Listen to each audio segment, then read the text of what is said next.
মাখন লাগানো পমফ্রেট। ও পোস্ত দেখুন, পুরো শরীরে একদম পোস্তর প্রলেপ।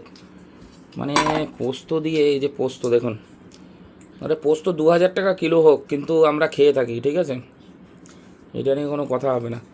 সাথে নারকেল পিস, এরকম পমফ্রেট খেতে হলে উফ, আবার পমফ্রেট খাবো, বড় বড় পমফ্রেট খুব তাড়াতাড়ি বকখালি গিয়ে।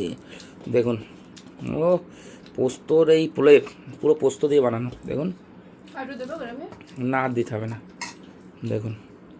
উফ, আহা, কী মাছের সাইজে, হ্যাঁ, 150-200 গ্রাম করে এক একটা পমফ্রেট।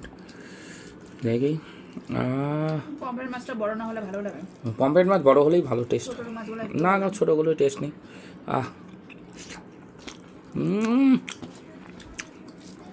পোস্তর একটা ফ্লেভার দারুণ মজাদার, বুঝলেন।